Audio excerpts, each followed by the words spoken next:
Page 84, Für Elise by Beethoven. Very famous piece. I think about every piano student at one time or another, if they reach this level, plays this piece.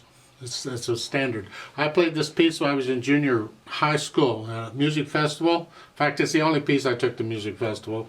And it was a lot of fun. It was a great 3/8 time, no sharps or flats in the key signature, but there's accidentals all over the place. In case you're wondering, it's in the key of A minor, more or less. So make sure you can do the scales. The C major scale, the A minor scale, at least 2 octaves up and down, and the arpeggios for those two. Yeah. Once you reach this level, you need to be doing those scales and arpeggios, at least 2 octaves up and down. So let's cover this. You have the 16th notes all over the place, but it's in 3/8 time. So really, it's just 1N, 2N, 3N, 1N, 2N, 3N.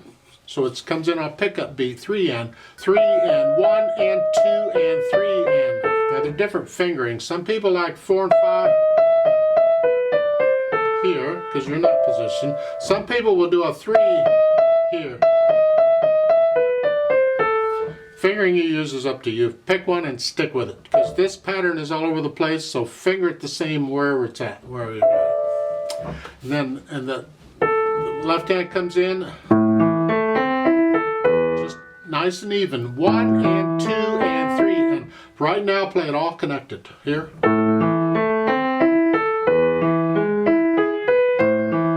And make sure these 8th notes are only an 8th note. Lift up on them. So the last measure, the first line.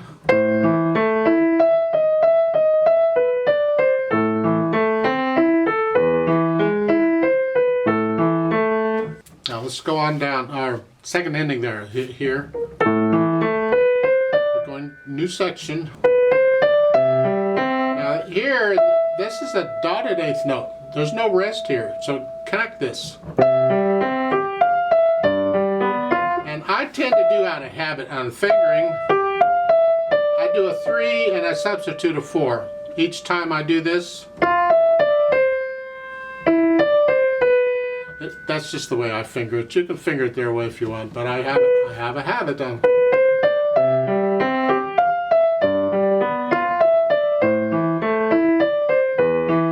Now I disagree with what they're doing here. They're going 1. And the other editions I've used on this, the phrasing is different. And here, this is the last 2 measures on page 84. It's here. The phrasing doesn't start until here. These are, it's phrased that way. So this first note is separate, so it's here. Hold this down here, so it's here, like that. That comes up when I play that. So it's, that's what I want to feel.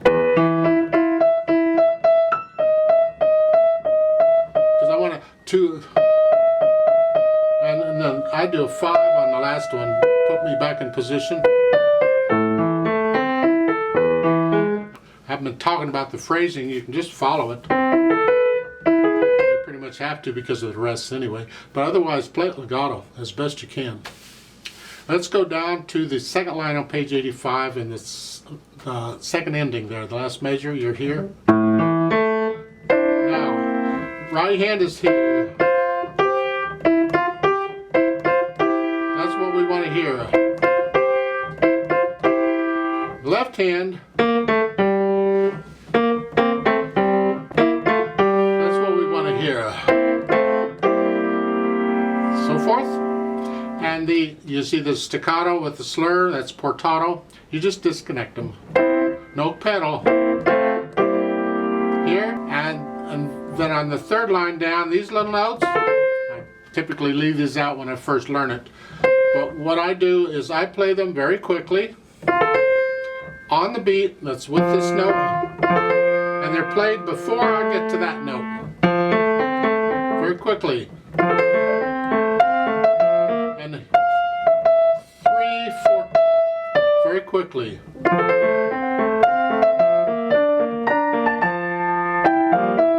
And there are different fingerings you can use, and it's up to you. I typically, out of habit, use the same finger. It probably shouldn't, but I do. And this, in the left hand, that's an F, B flat, A.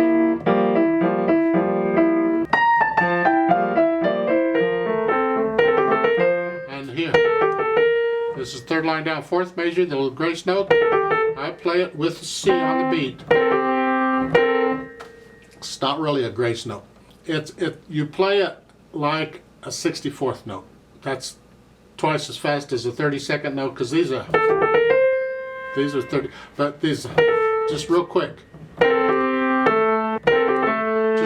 on the beat.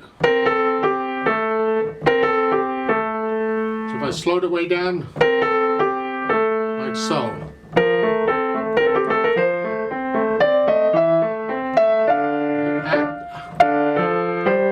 I do third finger here. This is the fourth line down, second measure. I do third finger, and then you can do that if you want to. And it's an F on the end. And then these 32nd notes. Well, it's 1 E and a 2 E and a 1 E and a 2 E and a. And the fingering, they got thumb doing all this. I would recommend you get in the habit, once you're close enough, use second finger. So like on the B and the D, use second finger. 2, 1. So the thumb isn't doing it all. Come up here on the A. Back to the portato.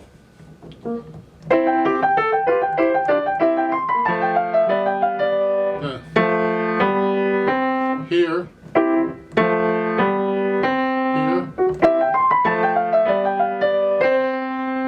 I disagree with her fingering here. This is on the last measure, the fourth line on page 85. It's here. That. I don't want to end on a thumb, because I got to do a thumb again here. I know I got a note in between, and I can do that, but I prefer to end on second finger, so I'm closer to where I want to be. Here. So I put a thumb there and cross over. That way I'm where I want to be. So the last measure of the fourth line is here.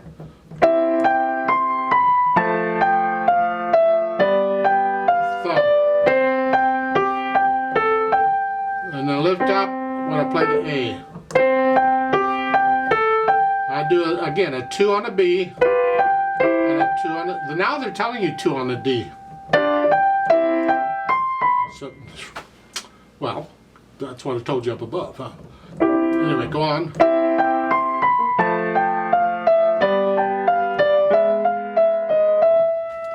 And here. Right there, lift it up when you get that. 1 and 2 and 3. Now you can use fourth finger if you want to. I typically just stay there and use third. And then I go on with 4 to go on. And at the top of page 66, again we have 2 note slurs. We want to feel them. Down, up, down, up. And the third measure, I use fifth finger on that right before the B, because I'm in position that way. Don't have to, you can use their fingering.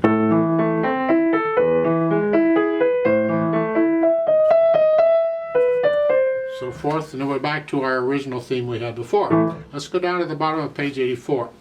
You're here. They're doing a 2, 3. Some places they'll do a 2-1. Don't use the same finger.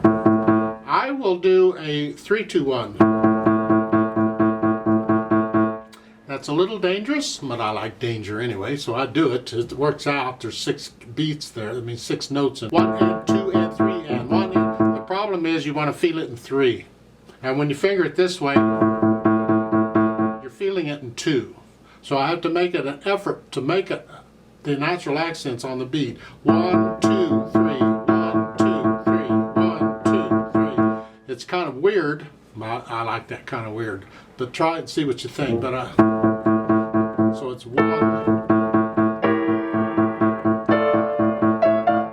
Play these chords as connected as you can. It's like at the top of page 87. I pivot on that and come across. So again, the last two measures of page 84, you're here. 1, 3, 1, 2. That's now it's a new phrase you can lift up. And here, it's just here, real light. And I like this finger here at the right hand. I like that fingering too, but I stay on 3, 1, 3, because I do this second line on page 87. The first measure is here, then a 2, 5, and then a 1, 4. That's what I want.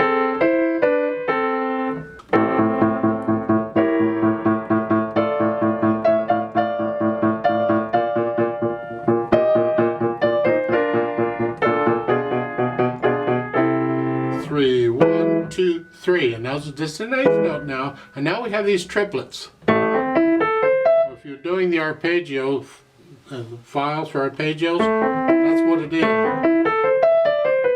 All connected, all legato here in the right.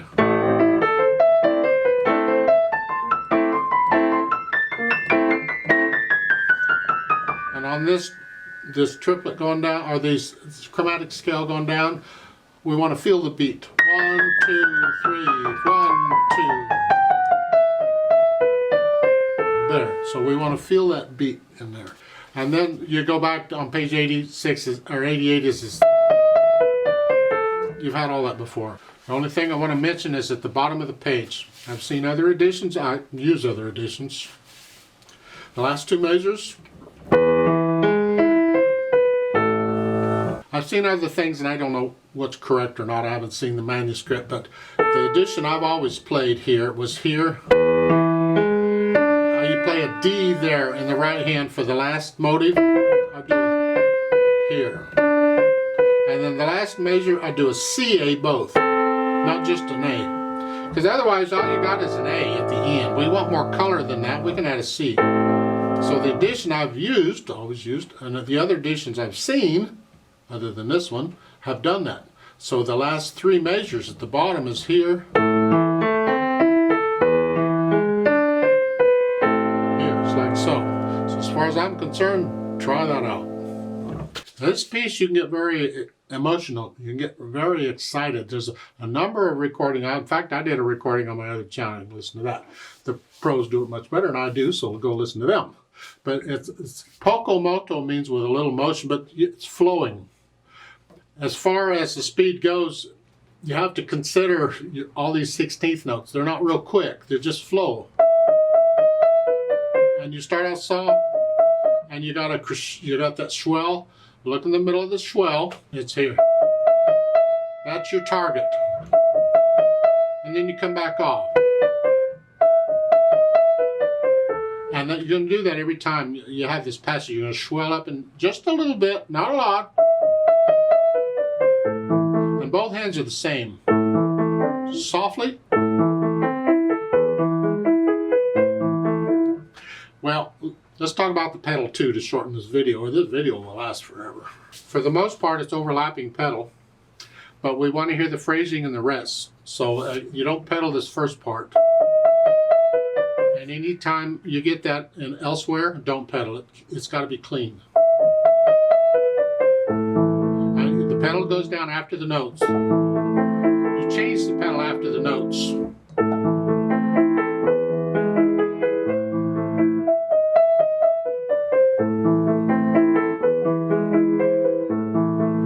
And the first ending here, lift up, just a little bit of silence, half a beat of silence, and you repeat it.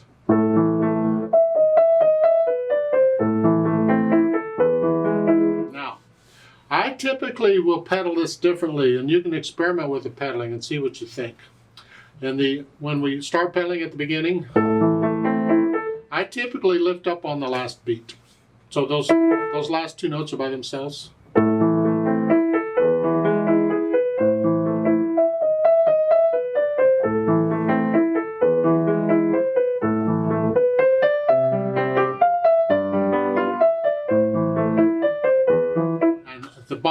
last two measures on page 84. I don't pedal the first half. I want to hear that. I want to hear silence there. And now I'm going to pedal with the slurs. There's no point in holding the pedal down. I can't hear the slurs, and I want to hear that two-note slur there. So, and then you don't need to pedal these slurs, but I want to hear the two-note slurs on those broken octaves too. So I do it that way. So again, the last line on page 84 going on.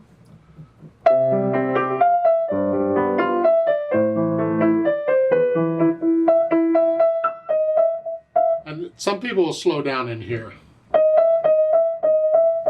And then an odd tempo when you get that. Depends on the edition you're using. This edition doesn't slow down. Okay, fine.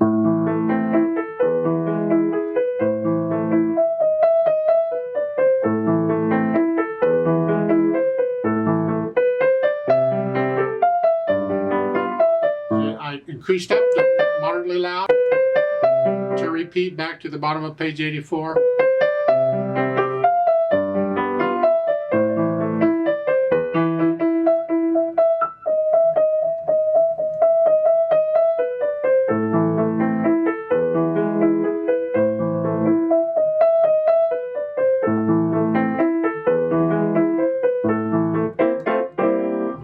The fun part. I've seen editions that give a pedaling at this end of the second line on page 85, the second ending. I've seen them where they pedal each of those last three notes with them. Well, they go by so quick I don't see the point. And here I typically do pedal this starting with the third line. It kind of depends. I can pedal the first couple of measures following the harmony. But the third measure, I don't want to smear this. So I usually don't pedal that. If I pedal it, I'm going to pedal it with each beat. And the fourth measure, I don't pedal that. Now I can pedal the fifth measure. I lift up on the last beat.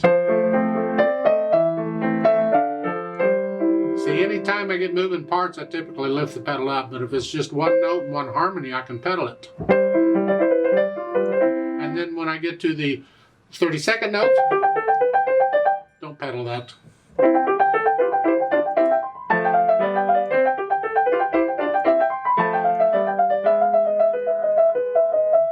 As far as the dynamics, well, third line, they've gone up to moderately soft. I've seen editions where this is actually moderately loud here in the right hand. The left hand needs to be in the background. Come down, go up. So you got a crescendo at the end of the third line. Now keep the left hand in the background though. We want to hear the right hand. Louder. That's soft.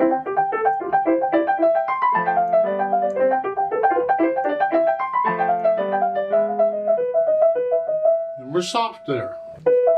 And then the two note slurs, we want to hear it. Back to what we were doing. Let's go down to the bottom of the page 86. We're going into the new section. So the last line.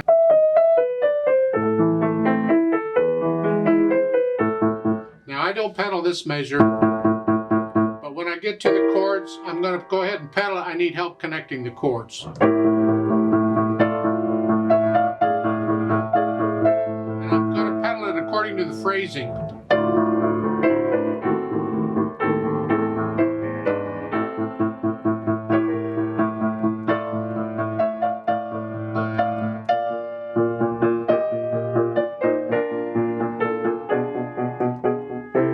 So I got softer there. Don't slow down, just get softer. Now we're very soft.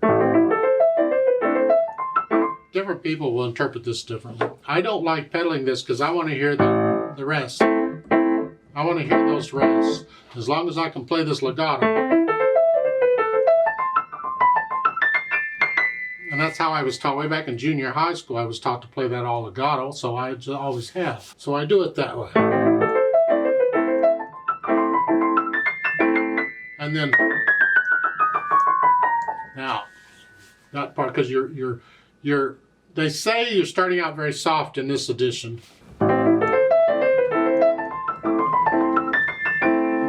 And then they want you to crescendo a little bit. See, when you're here.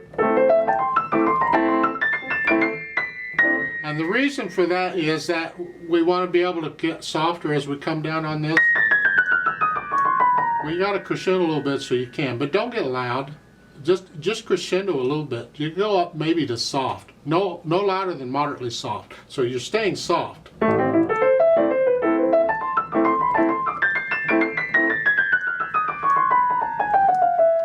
And I was taught a pedaling technique by a lady, one of my concert pianist teachers I had a long time ago. Is in Beethoven on chromatic runs like this. It's effective, not just chromatic runs but other runs too, where if you'll sort of half pedal and change on each beat, it gives that misty effect without getting it too blurry.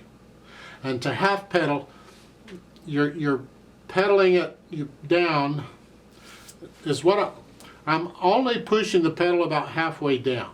I'm just barely lifting the dampers off the strings, just barely. And then I'm just doing that rather than all the way down. It's just a little bit on each beat, and it's here. It takes a little bit of practice, and it depends on your pedal. And what you want is that misty, at the top up here, there's no dampers on the strings. Doesn't matter if you pedal it or not. But once you get down where there's dampers on the, it changes it, and I want that same sound down here. So I'm going to pedal it, just barely touching, or barely pushing the pedal down, and when it starts getting a little bit blurry, I just quickly up and down on the pedal, just to get rid of the blurriness. So, and that's an effect you can get with Beethoven and other composers when you want that. It just kind of slides down. And you're here. And then it clears up when you get back to that theme. It's a thing you can experiment with. If it's done effectively, it's really neat. And so the page 88 is the same as the stuff you've already had. The only difference is, again, on the third line down on page 88, on the last measures there, I do these the same way. I want to hear silence there in the left hand. And I'm going to pedal it then with the two-note slurs. In that octave, I'm going to pedal it with those because I want to hear silence between each two-note slurs. And